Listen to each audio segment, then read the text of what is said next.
नमस्कार। बिहार विधानसभा चुनाव के नतीजे तो खैर अभी आएंगे, लेकिन फाइनल एग्जिट पोल के जो आंकड़े हैं वो काफी कुछ बता रहे हैं। हाँ बिल्कुल। आज हम इन्हीं आंकड़ों का मतलब जरा गहराई से विश्लेषण करेंगे। हमारे पास बिहार की सभी यानी 243 सीटों का एक पूरा जिलेवार विश्लेषण है जी। और इसके जरिए हम ये समझने की कोशिश करेंगे कि भाई कौन सा गठबंधन, कौन सी पार्टी सत्ता के करीब दिख रही है, ट्रेंड्स क्या हैं और वो कौन से इलाके रहे जिन्होंने शायद पूरा खेल बनाया या बिगाड़ा। सही कहा। तो चलिए देखते हैं इन आंकड़ों को। हाँ, तो शुरू करते हैं राजधानी पटना से।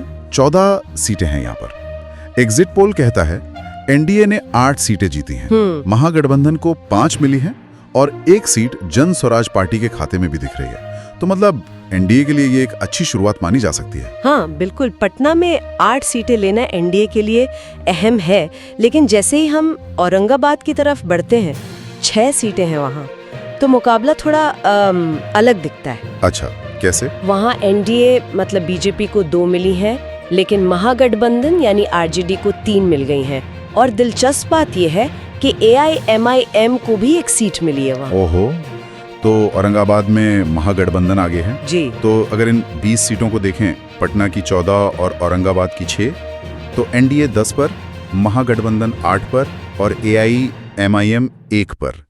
अब दरभंगा चलते हैं, 10 सीटें, वहाँ क्या तस्वीर है? दरभंगा में देखिए एनडीए का प्रदर्शन फिर से मजबूत दिख रहा है। बीजेपी को वहाँ 10 में से 6 सीटें मिलती दिख रही हैं। अच्छा। और महागठबंधन मतलब आरजेडी को 4 मिली हैं। यहाँ किसी और पार्टी का खाता नहीं खुला है। तो अब शुरुआती 30 सीटों का अगर हिसाब लगाएं, पटना 14, औरंगाबाद 6, दरभंगा 10, तो एनडीए 16 सीटों पर और महागठबंधन 12 पर, एआईएमआईएम 1, जन स्वराज 1। तो हाँ, शुरुआती रुझान तो एनडीए के पक्ष में ही है। बिल्कुल, शुरुआत एनडीए के लिए बेहतर रही है। लेकिन क्या ये बढ़त बनी रहती है? क्योंकि अगला जिला है गया और वहाँ 10 सीटें हैं। और यहीं पर देखिए मामला एकदम दिलचस्प हो जाता है। गया में महागठबंधन ने जबरदस्त वापसी की है, जैसा ये आंकड़े बता रहे हैं। अच्छा, कितनी सीटें? 10 में से 6 सीटें सीधी महागठबंधन के खाते में गई हैं। एनडीए को सिर्फ 3 मिली और जन स्वराज पार्टी ने भी यहाँ 1 सीट निकाल ली है। अरे वाह, तो गया के नतीजों ने तो फासला एकदम कम कर दिया होगा। बिल्कुल। गया के बाद फिर कैमूर जिला, 4 सीटें, वहाँ क्या स्थिति है? कैमूर में तो बिल्कुल बराबरी का मामला है। स्रोत में भी इसे कांटे की टक्कर ही कहा गया है। 4 में से 2 एनडीए को और 2 ही महागठबंधन को। तो अब कुल 44 सीटों के बाद अगर हम देखें 30 प्लस गया, 10 प्लस कैमूर 4, तो एनडीए 21 पर है और महागठबंधन ठीक पीछे 20 पर पहुंच गया है। और जन स्वराज 2, एआईएमआईएम 1 पर। सिर्फ 1 सीट का अंतर। हाँ जी, सिर्फ 1 सीट। मुकाबला बहुत बहुत नजदीकी हो गया है यहाँ। तो वाकई। अच्छा, अब भोजपुर जिले की 7 सीटों को देखते हैं। क्या एनडीए यहाँ फिर से अपनी बढ़त बढ़ा पाया? इन एग्जिट पोल्स में महागठबंधन मतलब आरजेडी को 2 और जन स्वराज को 1 सीट मिली है। तो 51 सीटों के बाद स्थिति हुई एनडीए 25, महागठबंधन 22, जन स्वराज 3, एआईएमआईएम 1। एनडीए ने बढ़त को 3 सीटों तक पहुंचाया। हाँ, थोड़ी बढ़त वापस मिली। लेकिन जैसा कहते हैं बिहार की राजनीति में मतलब पासा कभी भी पलट सकता है। बिल्कुल सही कहा आपने। गोपालगंज की 6 सीटों के आंकड़े क्या इशारा कर रहे हैं? बिल्कुल सही कहा आपने। गोपालगंज में महागठबंधन ने, जैसा स्रोत बता रहा है, एक लंबी छलांग लगाई है। अच्छा। 6 में से 4 सीटें महागठबंधन यानी आरजेडी को मिली हैं, जबकि एनडीए बीजेपी को सिर्फ 2 सीटों से ही काम चलाना पड़ा है। तो इसके बाद तो स्कोर फिर लगभग बराबर हो गया होगा। हाँ बिल्कुल। 57 सीटों की गिनती पूरी होने पर एनडीए 27 पर और महागठबंधन ठीक पीछे 26 पर, जन स्वराज 3 और एआईएमआईएम 1 पर। और लीजिए, खगड़िया की 4 सीटों के नतीजे आते ही महागठबंधन अब आगे। यहाँ 3 सीटें महागठबंधन को और सिर्फ 1 एनडीए को मिली है। जी हाँ। तो 61 सीटों के बाद अब महागठबंधन 29 पर, एनडीए 28 पर। हर जिले के साथ मामला पलट रहा है। हाँ, और ये ट्रेंड आगे भी जारी रहता दिखा है। नालंदा, जो कि मुख्यमंत्री नीतीश कुमार का गृह जिला भी माना जाता है, वहाँ की 7 सीटों पर भी महागठबंधन का प्रदर्शन बेहतर रहा है। क्या बात है, कितनी सीटें मिली? महागठबंधन को 4, एनडीए यानी बीजेपी को 2 और जन स्वराज को 1 सीट मिली है। और इसके बाद मधेपुरा का जिक्र करना तो बहुत जरूरी है। 4 सीटें हैं और क्या कह रहे हैं आंकड़े? मधेपुरा में तो महागठबंधन ने कमाल ही कर दिया है। स्रोत के मुताबिक उन्होंने चारों की चारों सीटें जीत ली हैं। चारों सीटें? बीजेपी का खाता भी नहीं खुला? जी नहीं, खाता भी नहीं खुला। स्रोत ने इसे इतिहास रचना कहा है। ये वाकई बड़ी बात है। निश्चित रूप से ये क्लीन स्वीप तो महागठबंधन के लिए बहुत बड़ा बूस्ट होगा। हाँ बिल्कुल। तो अब 72 सीटों 61 प्लस नालंदा 7 प्लस मधेपुरा 4 के बाद की कुल स्थिति देखें तो महागठबंधन 37 सीटों पर पहुंच गया है। और एनडीए 30 सीटों पर है। जन स्वराज के पास अब 4 सीटें हो गई हैं और AIMIM के पास 1। तो अब महागठबंधन ने 7 सीटों की कह सकते हैं एक निर्णायक बढ़त बना ली है। अच्छा, यहाँ से आगे बढ़ते हुए क्या महागठबंधन इस बढ़त को और मजबूत कर पाया? बेगूसराय के 7 सीटों का क्या हाल है? बेगूसराय में भी महागठबंधन का प्रदर्शन अच्छा ही रहा। 7 में से 4 सीटें महागठबंधन को मिली हैं। और एनडीए? 2 सीटें एनडीए मतलब बीजेपी को और 1 सीट जन स्वराज पार्टी को गई है। इसके बाद मधुबनी जिला 10 सीटें हैं वहाँ। मधुबनी में भी मुकाबला कड़ा था, लेकिन बढ़त महागठबंधन के पास ही रही। 5 सीटें महागठबंधन को, 4 एनडीए यानी बीजेपी को और 1 सीट फिर से जन स्वराज के खाते में। और सीतामढ़ी 8 सीटें वहाँ। प्राय 7 प्लस मधुबनी 10 प्लस सीतामढ़ी 8 के आंकड़े हमारे सामने आ चुके हैं और महागठबंधन पहुंच गया है 51 सीटों पर, मतलब हाफ सेंचुरी पूरी। वाह। और एनडीए 39 सीटों पर है। जन स्वराज पार्टी भी बढ़कर 6 सीटों पर पहुंच गई है और AIMIM के पास 1 सीट है। तो अब महागठबंधन एनडीए से पूरी 12 सीटों से आगे चल रहा है। तो लगभग 100 सीटों के आंकड़े आ गए। अब यहाँ से छोटे दलों की भूमिका और भी महत्वपूर्ण हो जाती होगी। कटिहार जिले में 7 सीटें हैं, वहाँ क्या हुआ? कटिहार का नतीजा बहुत ही दिलचस्प है और ये छोटे दलों के प्रभाव को साफ दिखाता है। यहाँ महागठबंधन को 3 और एनडीए को 2 सीटें मिली हैं। लेकिन AIMIM ने यहाँ, जैसा स्रोत कहता है, कमाल करते हुए 2 सीटें हासिल की हैं। 2 सीटें AIMIM को कटिहार में? जी हाँ, ये दिखाता है कि AIMIM सीमांचल क्षेत्र में एक अहम फैक्टर बनकर उभरा है। बिल्कुल। अच्छा, सिवान जिले की 8 सीटों पर नजर डालें तो? सिवान में महागठबंधन ने अपनी बढ़त जारी रखी है। 8 में से 5 सीटें महागठबंधन को और 3 एनडीए बीजेपी को मिली हैं। ठीक है।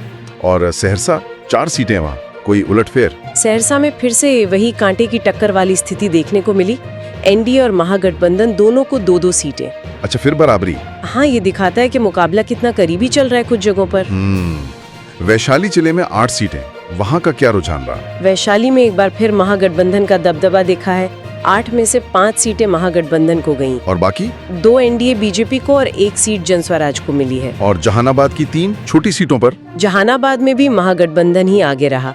3 में से 2 सीटें महागठबंधन को और 1 सीट एनडीए बीजेपी को मिली है। तो अब हम लगभग आधे रास्ते पर पहुंच चुके हैं। 127 सीटों 97 plus Katihar 7 plus Siwan 8 plus Saharsa 4 plus Vaishali 8 plus Jehanabad 3 के बाद की स्थिति क्या बन रही है? 127 सीटों के बाद देखिए तस्वीर ये उभर रही है। महागठबंधन 67 सीटों पर है, एनडीए 49 सीटों पर, जन स्वराज पार्टी 7 सीटों पर पहुंच गई है और AIMIM 3 सीटों पर। जैसा हम जानते हैं, सरकार बनाने के लिए चाहिए 122 सीटें, वो जादुई आंकड़ा। हाँ, 122। तो महागठबंधन अभी उस आंकड़े से तो खैर काफी दूर है, लेकिन एनडीए पर 18 सीटों की एक साफ बढ़त बनाए हुए है और छोटे दल भी अब कुल मिलाकर 10 सीटों पर काबिज है। यहाँ से अब एनडीए के लिए वापसी करना जरूरी हो गया होगा। नवादा जिले की 5 सीटों के नतीजे देखते हैं, ये अहम हो सकते हैं। और नवादा में एनडीए ने वापसी की कोशिश की भी है। स्रोत के अनुसार यहाँ उन्होंने बाजी मारी है। 5 में से 3 सीटें एनडीए ने जीती हैं। अच्छा। और महागठबंधन को 2 सीटें मिली। तो एनडीए के लिए कुछ राहत। और जमुई 4 सीटें वहाँ। जमुई में एनडीए का प्रदर्शन और भी बेहतर रहा। यहाँ एनडीए ने 3 सीटें जीती, जिसे स्रोत ने बड़ी बाजी कहा है। महागठबंधन मतलब आरजेडी को सिर्फ 1 सीट मिली। तो इन 2 जिलों नवादा और जमुई ने मिलकर एनडीए के खाते में 6 सीटें डाली जी, जबकि महागठबंधन को 3 मिली जी। अब समस्तीपुर 10 सीटें हैं जी। यहाँ मुकाबला कैसा रहा? समस्तीपुर में महागठबंधन ने फिर बढ़त बना ली। 10 में से 5 सीटें महागठबंधन को मिली। एनडीए, जिसमें बीजेपी और सहयोगी दल हैं, उनको 3 सीटें मिली। और बाकी 2? दिलचस्प बात यह है जबकि AIMIM ने यहाँ भी 2 सीटें हासिल की हैं। ये दिखाता है कि उनका असर सिर्फ सीमांचल तक ही नहीं है। इस चरण में एनडीए की वापसी की कोशिशों के बावजूद महागठबंधन अभी भी 14 सीटों की बढ़त 84 बनाम 70 बनाए हुए हैं। अब हम बहुमत के आंकड़े यानी 122 के और नजदीक बढ़ रहे हैं। क्या महागठबंधन इस बढ़त को अब निर्णायक मोड़ दे पाया? सुपौल जिले की 5 सीटों के नतीजे देखते हैं। सुपौल में महागठबंधन ने फिर बढ़त ली है। 5 में से 3 सीटें महागठबंधन को और 2 एनडीए बीजेपी को मिली हैं। अररिया 6 सीटें हैं वहां। अररिया जिले में भी महागठबंधन 3 सीटों के साथ आगे रहा, जबकि एनडीए को 2 सीटें मिली। अरवल जिले में सिर्फ 2 सीटें हैं। यहाँ क्या हुआ? अरवल में फिर से कांटे की टक्कर देखने को मिली। 1 सीट महागठबंधन को और 1 एनडीए को। ये दिखाता है मुकाबला कितना कड़ा है। सही कहा। लेकिन मुंगेर की 3 सीटों पर एनडीए ने फिर बाजी मारी है। 3 में से 2 सीटें एनडीए ने जीती और 1 महागठबंधन को मिली। हाँ, मुंगेर एनडीए के पक्ष में गया। अब सारण जिले में 10 सीटें हैं। यहाँ महागठबंधन ने 5 सीटें जीती, एनडीए को 4 मिली और 1 सीट जन स्वराज के खाते में गई। और शेखपुरा? स्रोत कह रहा है कमाल ही कर दिया, यहाँ की दोनों सीटें महागठबंधन ने जीत ली। जी हाँ, दोनों सीटें महागठबंधन को। तो 188 सीटों की गिनती के बाद अब स्थिति क्या है? अब स्थिति बहुत दिलचस्प हो गई है। महागठबंधन 99 सीटों पर पहुंच गया है, मतलब शतक से सिर्फ 1 कदम दूर। 99। और एनडीए 79 सीटों पर है, जन स्वराज 9 सीटों पर और AIMM 6 सीटों पर। महागठबंधन की बढ़त अब 20 सीटों की हो गई है। अब खेल बिल्कुल अंतिम चरण में है। मुजफ्फरपुर एक बड़ा जिला है, 11 सीटें। क्या यहाँ के नतीजे निर्णायक साबित हुए? मुजफ्फरपुर में महागठबंधन ने वाकई, जैसा स्रोत कह रहा है, बड़ी सफलता हासिल की है। 11 में से 7 सीटें महागठबंधन के पक्ष में गई हैं। 7 सीटें। एनडीए को 3 सीटें मिली और 1 सीट AIMM ने भी यहाँ से निकाली है। AIMIM मुजफ्फरपुर में भी? जी हाँ, मुजफ्फरपुर की इस बड़ी जीत ने महागठबंधन को बहुमत के बहुत करीब ला दिया है। अब स्रोत के अनुसार 220 सीटों की गिनती पूरी होने पर महागठबंधन 113 सीटों पर पहुंच गया है। 113। और एनडीए 89 सीटों पर है, जन स्वराज 10 और AIMM 8 सीटों पर। अब महागठबंधन को बहुमत के लिए सिर्फ 9 और सीटों की जरूरत है। बस 9 सीटें? पूर्णिया के 7 सीटों के नतीजे क्या कहते हैं? क्या यहाँ बहुमत मिल गया? पूर्णिया में भी महागठबंधन ने बढ़त बनाए रखी। 7 में से 4 सीटें महागठबंधन ने जीती, जबकि एनडीए को 2 सीटें मिली। तो इसके साथ ही 227 सीटों के बाद महागठबंधन 117 सीटों पर पहुंच गया है, एनडीए 91 पर। अब बहुमत से सिर्फ 5 सीटें दूर। सिर्फ 5? बक्सर जिले में 4 सीटें हैं, यहाँ फिर कांटे की टक्कर हुई क्या? जी हाँ, बक्सर में फिर मुकाबला बराबरी पर छूटा। 2 सीटें एनडीए को और 2 महागठबंधन को मिली।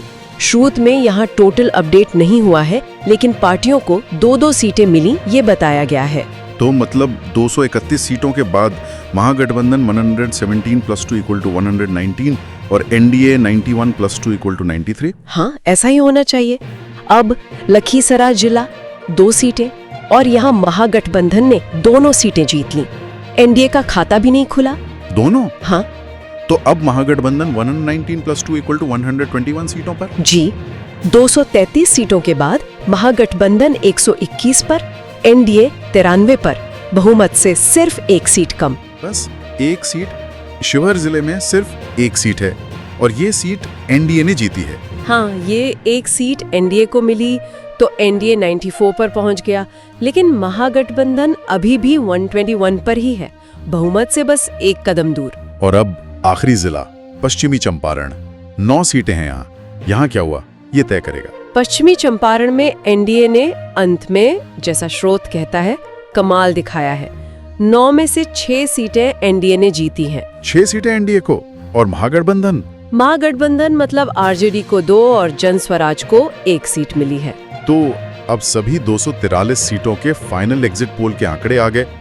अंतिम नतीजा क्या निकला इस एग्जिट पोल का? अंतिम टैली इस तरह से बन रही है। हाँ। महागठबंधन, जिसमें तेजस्वी यादव, कांग्रेस और बाकी दल है, 123 सीट्स, 121 प्लस पश्चिमी चंपारण की 2। 123 बहुमत पार। जी हाँ। एनडीए यानी नीतीश कुमार, बीजेपी और सहयोगी 100 सीट्स, 94 प्लस पश्चिमी चंपारण की 6। 100 सीट्स एनडीए को। जन स्वराज पार्टी 11 सीटें, पिछली 10 प्लस पश्चिमी चंपारण की 1 और AIMIM 9 सीटें, पिछली 8 प्लस मुजफ्फरपुर की 1। तो विश्लेषण एकदम साफ है। इस एग्जिट पोल के अनुसार महागठबंधन 122 के जादुई आंकड़े को पार कर रहा है 123 सीटों के साथ और स्पष्ट बहुमत हासिल करता दिख रहा है। बिल्कुल, वो सरकार बनाने की स्थिति में दिख रहे हैं। एनडीए ने 100 सीटों का आंकड़ा तो छुआ, लेकिन वो सत्ता से दूर रह गए हैं। अगर हम पूरे विश्लेषण को देखें तो शुरुआत में एनडीए आगे था, फिर महागठबंधन ने गया से वापसी की और फिर बढ़त बनाए रखी, खासकर मधेपुरा, मुजफ्फरपुर जैसी जगहों पर बड़ी जीत के साथ। हाँ, एनडीए ने बीच बीच में वापसी की कोशिश जरूर की, जैसे नवादा, जमुई और आखिर में पश्चिमी चंपारण में, लेकिन वो महागठबंधन को बहुमत तक पहुंचने से रोकने के लिए काफी नहीं था। बिल्कुल, और इस पूरे चुनाव में छोटे दलों की भूमिका को हम अनदेखा नहीं कर सकते। जन स्वराज पार्टी की 11 सीटें और AIMIM की 9 सीटें, ये बहुत मायने रखती हैं। हाँ, न केवल सीटों के लिहाज से, बल्कि ये बिहार की राजनीति में जो नए समीकरण बन रहे हैं, जो क्षेत्रीय ताकतें उभर रही हैं, उसका भी संकेत देती हैं। सही काम। स्रोत में एक बात और कही गई है, वो अदर यानी अन्य की भूमिका पर है। कहा गया है कि अगर जोड़ तोड़ की राजनीति की स्थिति बनती है तो ये अन्य दल, जिसमें ये छोटे दल और निर्दलीय शामिल हो सकते हैं, वो अहम हो सकते हैं और शायद महागठबंधन के लिए मुश्किलें खड़ी कर सकते हैं। हालांकि 123 सीटों के स्पष्ट बहुमत के साथ इस एग्जिट पोल के हिसाब से तो ऐसी स्थिति की संभावना कम ही लगती है। तो इस एग्जिट पोल के आधार पर लब्बुलुआब ये है कि महागठबंधन बिहार में सरकार बनाता दिख रहा है तेजस्वी यादव के नेतृत्व में। एनडीए ने संघर्ष किया, 100 सीटें भी लीं, लेकिन बहुमत से पीछे रह गया और जिलेवार आंकड़ों ने दिखाया कि मुकाबला कितना दिलचस्प और उतार चढ़ाव भरा रहा। हाँ बिल्कुल, और अंत में सोचने के लिए एक बात ये भी है, ये एग्जिट पोल के आंकड़े सिर्फ ये नहीं बता रहे कि कौन जीत सकता है, ये बिहार की राजनीतिक जमीन पर जो बदलाव हो रहे हैं उसकी तरफ भी इशारा कर रहे हैं। जैसे जन स्वराज और AIMIM जैसी पार्टियों का उभरना, ये भविष्य की राजनीति को कैसे प्रभावित करेगा? क्या ये दल अपनी स्थिति और मजबूत कर पाएंगे? जब असली नतीजे आएंगे तब इन सवालों के जवाब और साफ होंगे, और ये देखना बहुत महत्वपूर्ण होगा कि ये बदलते समीकरण बिहार की राजनीति को आगे कौन सी दिशा देते हैं। बिल्कुल सही कहा। तो नतीजों का इंतजार रहेगा, लेकिन एग्जिट पोल ने एक बहुत ही दिलचस्प तस्वीर पेश की है।